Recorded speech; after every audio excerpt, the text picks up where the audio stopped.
మంగళగిరి పరిశుద్ధ పౌలు లూథరన్ దేవాలయం నుండి మీ అందరికీ శుభములు. ఈ దిన వాక్య భాగంగా మనము ధ్యానించుకోబోయే అంశ భాగము బైబిల్లోని విధవరాండ్లు. మనము ధ్యానాంశంలోనికి వెళ్ళే ముందు ప్రార్థన చేసుకుందాము. మహోన్నతుడా, మహాపరిశుద్ధుడా, జీవం కలిగిన దేవా, నీకు స్తోత్రములు నాయనా. నా తండ్రి, ఈ దిన వాక్యంలో నా తండ్రి బైబిల్లోని విధవరాండ్లను నా తండ్రి నేను జ్ఞాపకం చేసుకొని పోవచ్చుండగా నా తండ్రి వారిని నీవు ఏ విధంగా నడిపించావు, ఏ విధంగా దర్శించావు, ఏ విధంగా కనికరించావు, వారి మీద ఏ విధంగా జాలిపడ్డావు అనే వాక్యాంశాలు నా తండ్రి బైబిల్ లోతుల్లో నుంచి మమ్మల్ని మరుగుపరుచుకొని నా తండ్రి మీ యొక్క ఆత్మ ద్వారా మా నోటిని బూరగా వాడుకొని ప్రతి ఒక్కరికి నా తండ్రి వాక్యాన్ని విశదపరచమని మహోన్నతుడైన యేసయ్య అతి పరిశుద్ధమైన నామంలో అడిగి వేడుకొంచున్నాం పరమ తండ్రి, ఆమెన్. మనము ఈ దిన వాక్య భాగముగా మనం ధ్యానం చేసుకోబోయే అంశము బైబిల్లోని విధవరాండ్లు. ఆది కాండం మొదలుకొని కొత్త నిబంధన వరకు, అంటే పాత నిబంధన కొత్త నిబంధన భాగాల్లో ఎక్కడ బైబిల్లో విధవరాండ్ల గురించి దేవుడు వ్రాయించారో వారిని మనం జ్ఞాపకం చేసుకోబోతున్నాం. మనము మొదటిగా యెషయా గ్రంథము 54వ అధ్యాయం 5వ వచన భాగాన్ని చూసుకుంటే, నిన్ను సృష్టించిన వాడు నీకు భర్త అయి ఉన్నాడు అనే వాక్య భాగాన్ని మనం ధ్యానించుకున్నాం. నిన్ను సృష్టించిన వాడు నీకు భర్త అయి ఉన్నాడు అని యెషయా గ్రంథంలో దేవుడు వ్రాయించారు.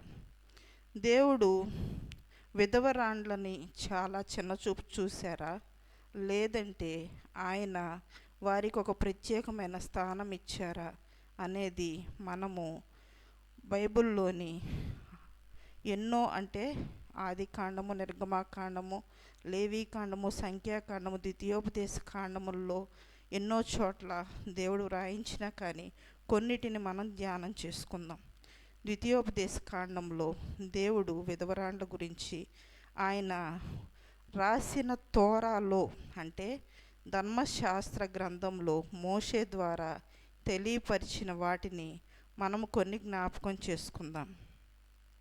ద్వితీయోపదేశ కాండము 14వ అధ్యాయము 28వ వచన భాగాన్ని ధ్యానం చేసుకుంటే, నీ దేవుడైన యెహోవా నీవు చేయు నీ చేతి పని అంతటినీ దీవించునట్లు 3 సంవత్సరములకు ఒక్కసారి ప్రతి ఏటా నీకు కలిగిన పంటలో 10వ వంతు బయటికి తెచ్చి నీ ఇంట ఉంచవలెను.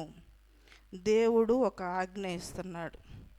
ఏమిస్తున్నాడంటే, నువ్వు ఆశీర్వదింపబడ్డాక, నీకు నేను పంచి ఇచ్చిన ఆ కనాను దేశంలో నువ్వు దాన్ని స్వాధీనపరుచుకున్నాక, నీ ఇంట నీకు కలిగిన దానిలో 3 సంవత్సరములకు ఒకసారి 10వ వంతు నువ్వు నీ ఇంట తీసి ఉంచు. దేనికి తీసి ఉంచమని చెప్తున్నాడు? అది ఎవరికి ఇవ్వటానికి దేవుడు తీసి ఉంచమని చెప్తున్నాడంటే, 4వ అధ్యాయము ద్వితీయోపదేశ కాండము 14:29లో, అప్పుడు పాలైనను స్వాస్యమైనను లేని లేవీయులకును నీ ఇంటనున్న పరదేశులకును తండ్రి లేని వారును విధవరాండ్లను వచ్చి భోజనము చేసి తృప్తి పొందుదురు.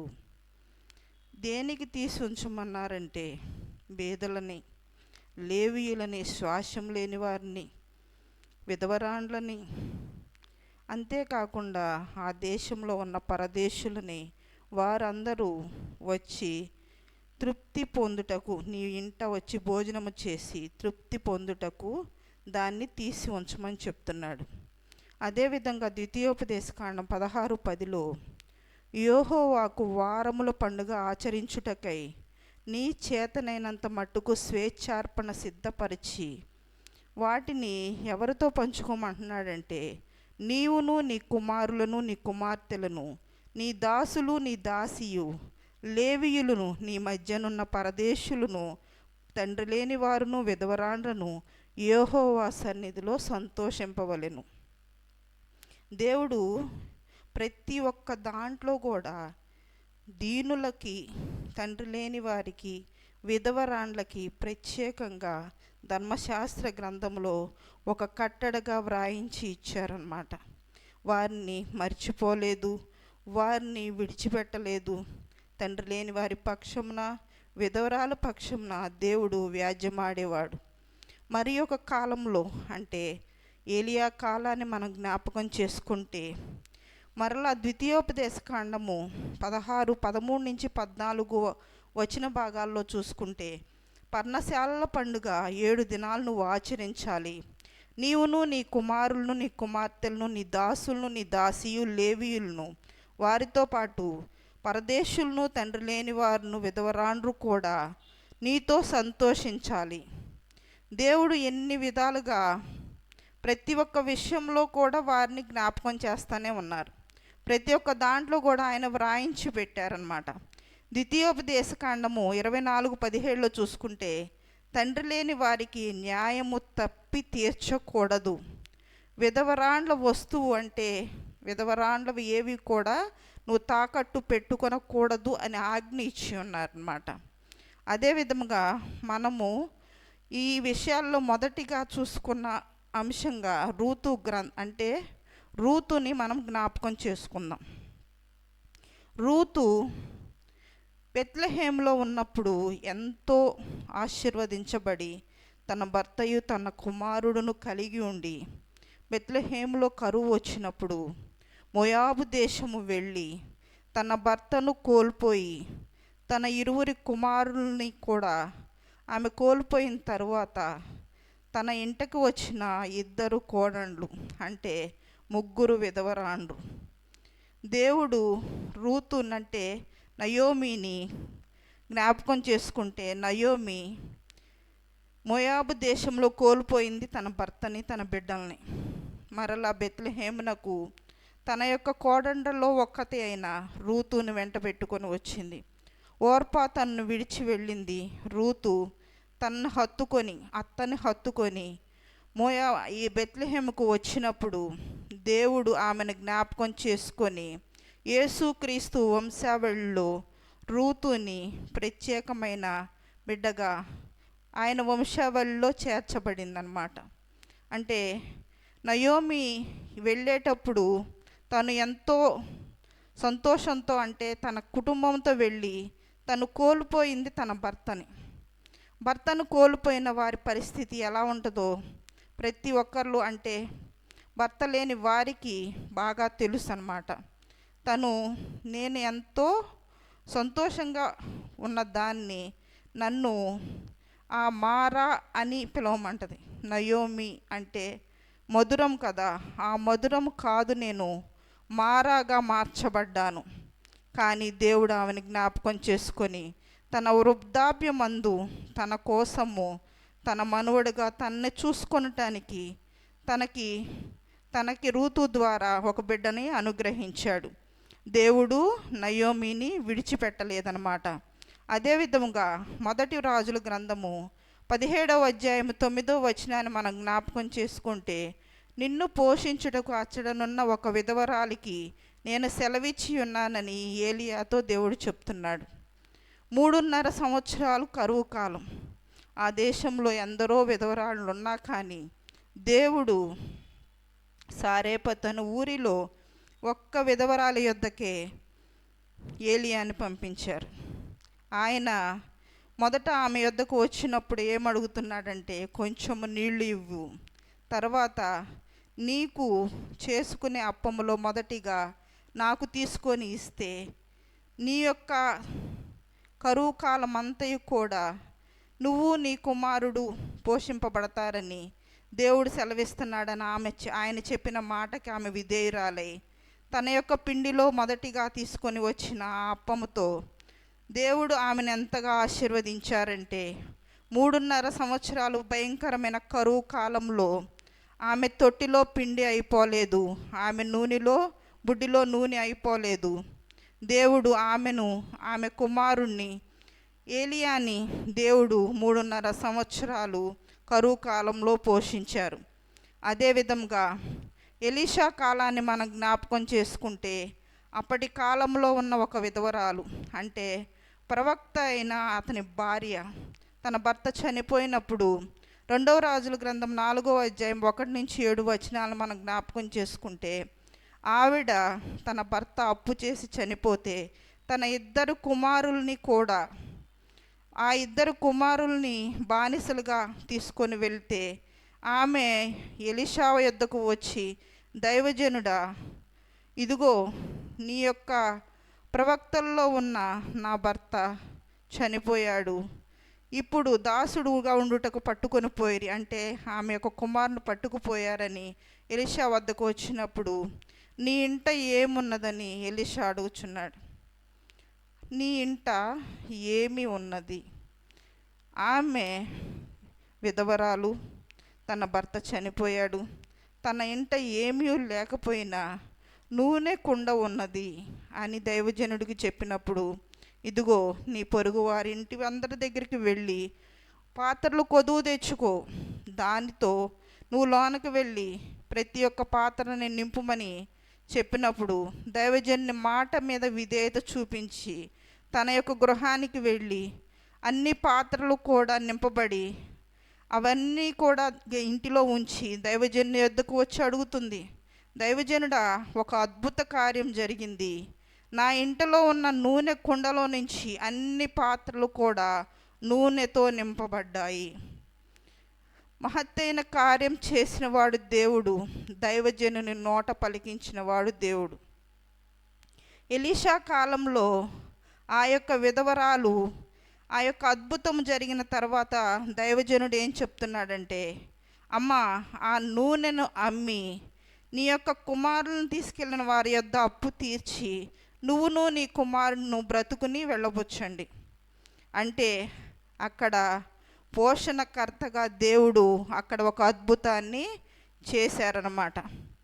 ఆ యొక్క విధవరాలు దైవజనుడు చెప్పిన విధంగానే తన యొక్క కుమారుల్ని విడిపించుకుంది. తన కుమారుడు కూడా తన జీవిత కాలమంతయు బ్రతుకుటకు దేవుడు ఆమెని ఆశీర్వదించారు. ఈ యొక్క కాలంలోనే మనము దేవుని విషయంలో ఈ ముగ్గురిని కూడా మనం జ్ఞాపకం చేసుకుంటే, పాత నిబంధనలో ఆయన విధవరాళ్ళని విడిచిపెట్టలేదు. యోబు గ్రంథము 31:16-17 చూసుకుంటే, బీదలను ఇచ్చయించిన దాన్ని బిగపట్టకుండా, విధవరాండ్ల కన్నులు క్షీణింపనీయకుండా, తల్లిదండ్రులు లేని వారికి నా అన్నంలో కొంచెము కూడా ఇవ్వకుండా నేను ఏనాడు కూడా భోజనము చేయలేదని యోబు భక్తుడు చెప్తున్నాడు. అంటే తను దేవునికి భయపడి, తను దాతృత్వము చూపించి, బీదల్ని కనికరించి, విధవరాండ్లకి, తండ్రి లేని వారికి సహాయం చేశానని యోబు భక్తుడు తన యొక్క గ్రంథంలో వ్రాయించారు. అదేవిధంగా కీర్తనల గ్రంథము 10వ అధ్యాయము 18 మనం జ్ఞాపకం చేసుకుంటే, తండ్రి లేని వారికిని, నలిగిన వారికిని న్యాయము తీర్చుటకై నువ్వు వారి హృదయమును స్థిరపరిచితివి, చెవి యొగ్గి ఆలకించితివి. ఎవరి పక్షాన దేవుడు ఉంటారంట? దీనుల పక్షాన, దరిద్రుల పక్షాన, తండ్రి లేని వారి పక్షాన, విధవరాండ్ల పక్షాన దేవుడు వారిని స్థిరపరిచి వారి పక్షాన న్యాయం తీరుస్తానని చెప్తున్నాడు. ఈ ఒక్కతే దేవుడు వ్రాయించి ఇచ్చారంటే, కీర్తనలు 146:9 కూడా పరదేశులను, తండ్రి లేని వారిని, విధవరాండ్లను ఆదరించువాడు అని వ్రాయబడి ఉంది. తండ్రి లేని వారికి నీవే సహాయకుడివై ఉన్నావు. దేవుడు అందరినీ ప్రేమిస్తున్నాడు, ఏ ఒక్కరిని విడిచిపెట్టడు. కానీ దీనదశలో ఈ లోకము తృణీకరించిన వారిని, ఈ లోకము పట్టించుకొని వారిని, దీనులైన వారిని, వారి మీద దేవుని కనుదృష్టి ఉంటుంది అనేది దేవుడు వాక్యం ద్వారా మనకి తెలియపరుస్తున్నాడు అన్నమాట. అదేవిధంగా మలాకీ గ్రంథంలో 3:5 కూలీ విషయంలో కూలి వానిని బిగబట్టి, విధవరాండ్లను, తండ్రి లేని వారిని, పరదేశులకు అన్యాయం చేయువాని మీద నీవు దృఢసాక్ష్యము పలుకుచున్నావు అని వ్రాయబడి ఉంది. దేవుడంట వారి మీద, వారి పక్షా నుండి దేవుడు వారికి వ్యతిరేకమైపోతాడంట. ఆయన వారి పక్షా నుండి దృఢ సాక్ష్యము పలుకుచున్నాడని వ్రాయబడి ఉంది. అదేవిధంగా ఇర్మియా గ్రంథంలో 22:3లో పరదేశులను, తండ్రి లేని వారిని, విధవరాళ్లను బాధింపకుడి, వారిని బాధిస్తే వారి పక్షాన నిలుచువాడు దేవుడే వారి పక్షాన ఉండి వ్యాజ్యమాడతాడు. అదేవిధంగా మేకా గ్రంథము 6:8లో ఏది ఉత్తమమైనదో అది తెలియచేయబడి ఉన్నది. న్యాయముగా నడుచుకొనుటయు, కనికరము కలిగి ప్రేమించుటయు, దీన మనస్సు కలిగి నీ దేవుని ఎదుట ప్రవర్తించుటయు, ఇదే కదా దేవుడు నిన్ను అడుగుచున్నాడు. దేవుడు అడిగేది చాలా స్వల్పమైందన్నమాట. అది మనము చేయటానికి మన హృదయాలు ఆయన తట్టు తిరిగినప్పుడు ఆయన చెప్పే ప్రతి ఒక్కటి కూడా చేయటానికి మన హృదయము సిద్ధపరచబడి ఉంటుంది. పాత నిబంధనలోని విధవరాండ్లను మనము జ్ఞాపకం చేసుకున్నాము. అదేవిధంగా కొత్త నిబంధనలో వ్రాయబడిన విధవరాండ్లని మనము ఒకసారి ధ్యానించుకుందాం. లూకా శుభవర్తమానము 2వ అధ్యాయము 36వ వచనాన్ని మనం జ్ఞాపకం చేసుకుంటే, ఆషేరు గోత్రికురాలును పనుయేలు కుమార్తెనైన హన్నా అను ప్రవక్తి ఒకటి ఉండెను. ఆమె కన్యత్వము మొదలుకొని 7 ఏండ్లు పెనిమిడితో కాపురం చేసి బహుకాలం గడిచినదై 84 సంవత్సరాలు విధవరాలయుండి దేవాలయమును విడువకయు ఉపవాస ప్రార్థనలతోనూ రేయింబవలు సేవ చేయుచుండెను. తన యొక్క జీవిత కాలం అంతయు కూడా తన 7 సంవత్సరాలు తన భర్తతో కలిసి ఉండి, తన చిన్న వయసులో తను భర్త చనిపోయినా కానీ దేవుణ్ణి విడిచిపెట్టక, దేవాలయాన్ని విడిచిపెట్టక ఉపవాస ప్రార్థనలతో ఆమె ప్రవక్తిగా దేవుని సముఖంలో ఉంది.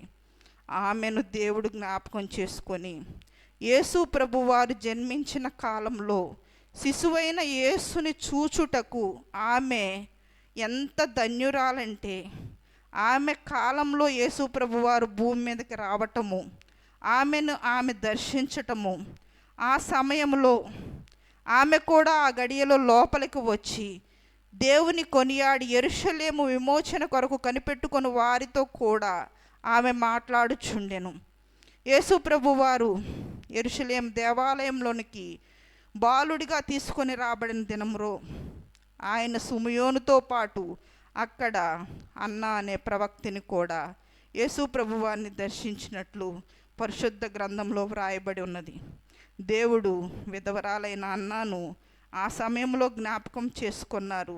దేవుడు ఎంత ధన్యుడంటే, ఆయనకి ఎంత కృతజ్ఞతాస్తుతులు చెల్లించిందంటే, ఆమె జీవితకాలం అంతయు కూడా దేవుని సముఖంలో గడుపుటకు ఆమెకి ఎంత కృప దేవుడు అనుగ్రహించాడంటే, కీర్తనల గ్రంథం 27:4లో చూసుకుంటే, యెహోవా యొద్ద ఒక్క వరం అడిగి తిని దానిని నేను వెదుగుచున్నాను, యెహోవా ప్రసన్నతను చూచుటకు, ఆయన ఆలయంలో ధ్యానించుటకును నా జీవితకాలం అంతా యెహోవా మందిరంలో నివసింపాలని కోరుచున్నాను.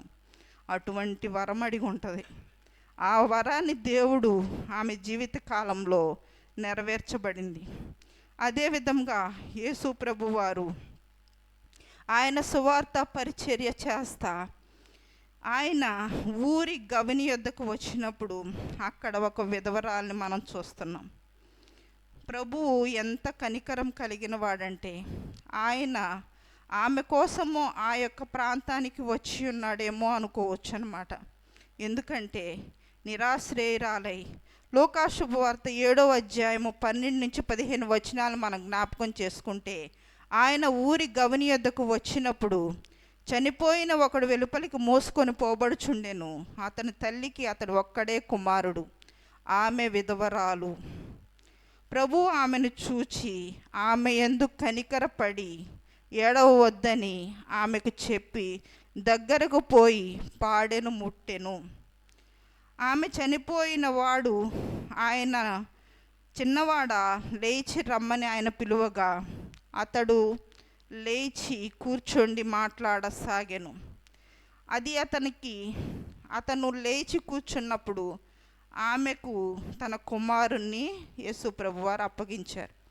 ఆమె పరిస్థితి చాలా దీనమైన పరిస్థితి. ఎందుకంటే తనకి ఒక్కగానొక్క కుమారుడు. దేవుడి కన్నులు ప్రతి ఒక్కరిని చూస్తున్నాయి. ఆయన ప్రతి ఒక్కరి బాధను ఎరిగినవాడు. నిన్ను సృష్టించిన వాడు నీలోని బాధను, నీలోని వేదనను ఆయనకి సమస్తము తెలిసి ఉంది. ఆ యొక్క దీన స్థితిలో ఉన్న ఆ యొక్క విధవరాల్ని దేవుడు కనికరించి ఆమె యొక్క బిడ్డని మరణ పాశంలో నుంచి విడిపించి ఆమెను మరలా ఆమెకు తన బిడ్డను అప్పగించారు. దేవుడు ఆమెను కనికరించిన ఆ కనికరమును బట్టి ఆమె మృతులలో నుంచి తన బిడ్డను మరలా పొందుకున్నది. దేవునికి అక్కడ గొప్ప మహిమ కలిగింది. ఆయనే సమస్తాన్ని స్థాపించి నడిపిస్తూ ఉన్నారు. అదేవిధంగా మార్కు శుభవార్త 12వ అధ్యాయము 41వ వచన భాగాన్ని మనం జ్ఞాపకం చేసుకుంటే, దేవాలయములో ఆయన కానుకల పెట్టి యొద్ద ఆయన కూర్చుని ఉన్నాడంట. ఎక్కడ? దేవాలయంలో ఆయన కానుకల పెట్టి యొద్ద కూర్చొని ఉండి ఆయన ఎవరెవరు కానుకలు వేస్తున్నారో ఆయన పరికిస్తూ ఉన్నారండి. అది పస్కా పండుగ కాలం అవుటాన అందరూ యెరూషలేము దేవాలయాన్ని దర్శిస్తూ ఉన్న కాలంలో ఆయన కానుక పెట్టి యొద్ద కూర్చుని ఉన్నప్పుడు ఒక బీద విధవరాలు ఆయన కానుక పెట్టి యొద్ద కూర్చుండి ధనవంతులు అనేకులు విశేషంగా సొమ్ము వేయుచుండిరి. ఒక బీద విధవరాలు వచ్చి 2 కాసులు వేయగా ఆ బీద విధవరాలు ఎక్కువ వేసినదని నిశ్చయంగా చెప్పుచున్నానని ఆయన శిష్యులతో చెప్పాడు. ఎందుకంటే ధనవంతులు వారి సమృద్ధిలో నుంచి కానుకలు వేసిరి, కానీ ఈ బీద విధవరాలు తన జీవనం అంతయు కూడా వేసినది అనే విషయాన్ని అక్కడ జ్ఞాపకం చేస్తున్నాడు. అంటే బీదవరాలి కానుకని దేవుడు స్వీకరించారు. ఆ యొక్క కానుక దేవుని దృష్టిలో చాలా గొప్పదిగా ఎంచబడింది.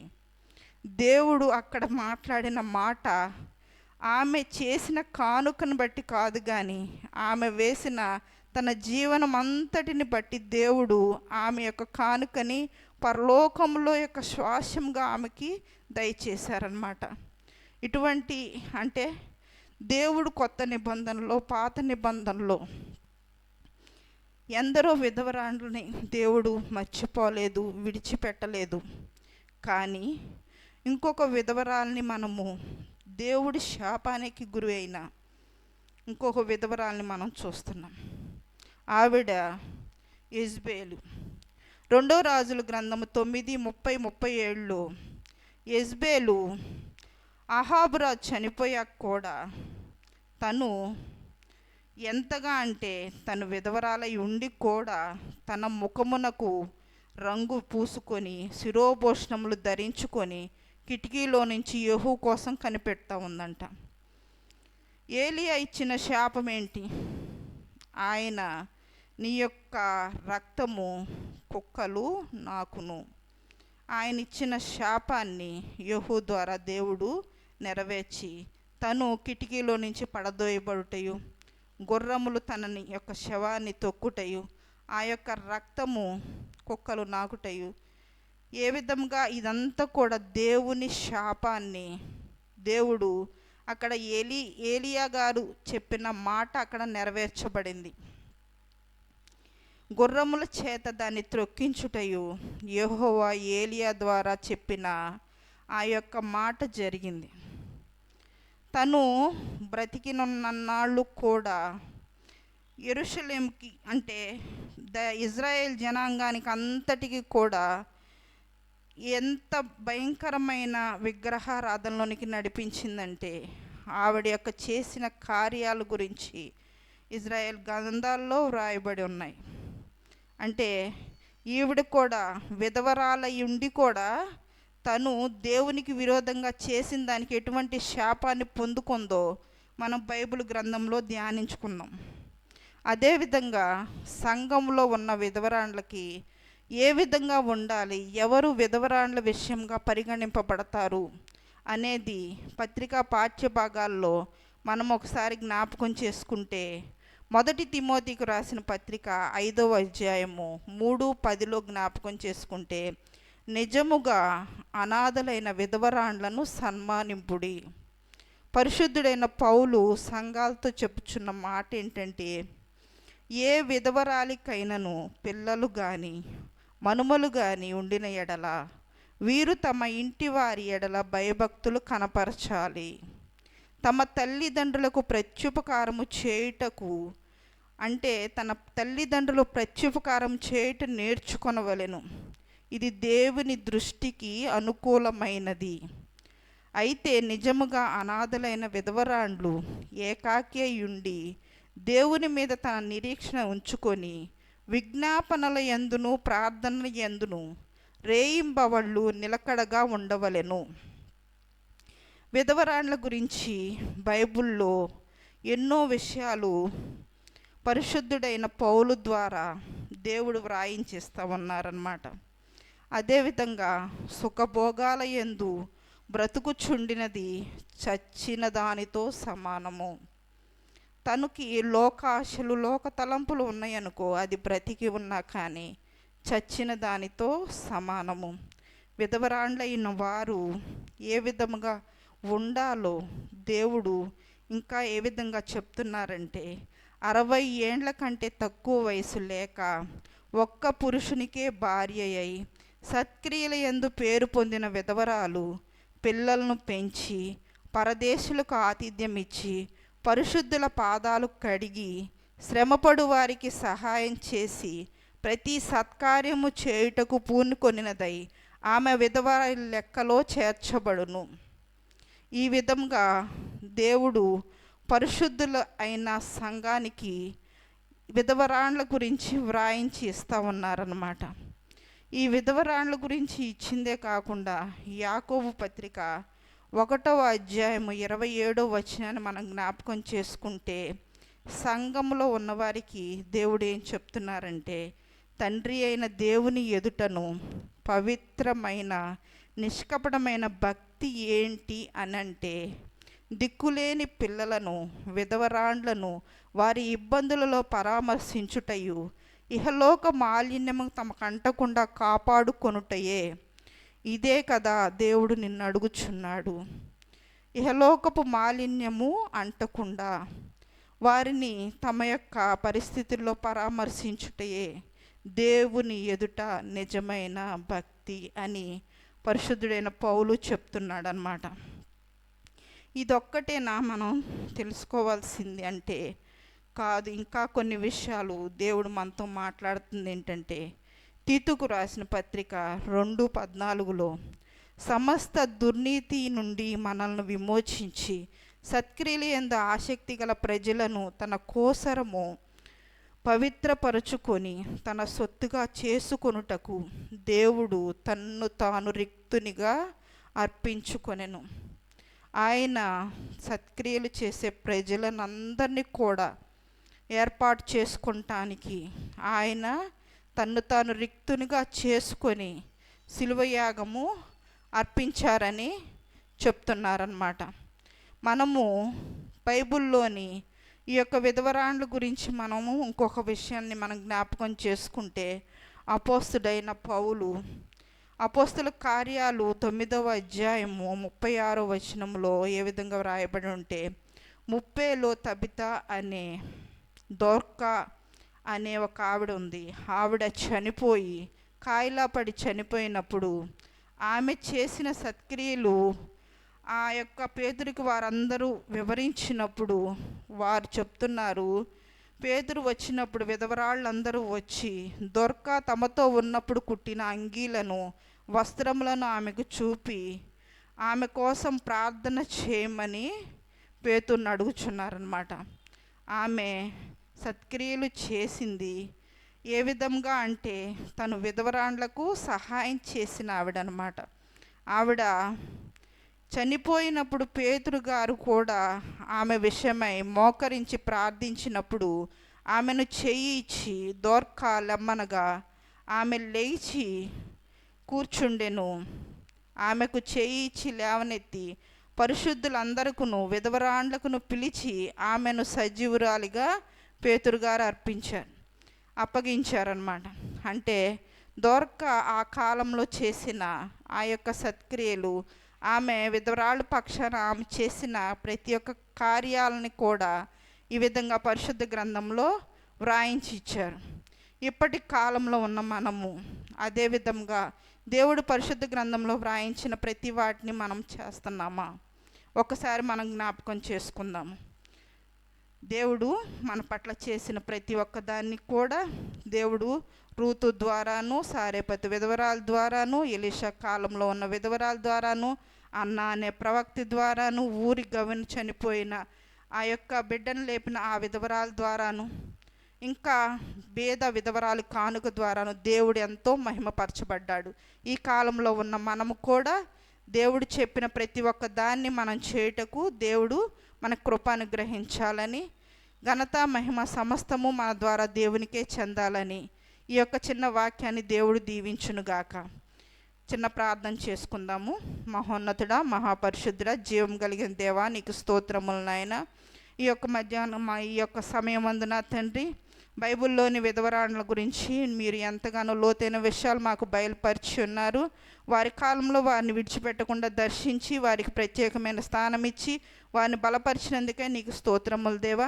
ఈ కాలంలో ఉన్న మమ్మల్ని మా తండ్రి మమ్మల్ని విడిచిపెట్టకుండా నా తండ్రి మీ పరిశుద్ధ సంఘంలో పరిశుద్ధమైన నా తండ్రి సంఘ భాగస్తులుగా చేసి మమ్మల్ని నిలవబెట్టుకొని మీరు మాట్లాడించిన విధానాన్ని బట్టి మీకు స్తోత్రములు నాయన. సమస్తమైన మహిమ నా తండ్రి ఘనత మీకే చెందాలని మా జీవితాలు ప్రతి ఒక్క విషయంలో మీరు బైబిల్లో చెప్పిన విధంగా జీవించుటకు మీరు కృప అనుగ్రహించమని యేసుక్రీస్తు ద్వారా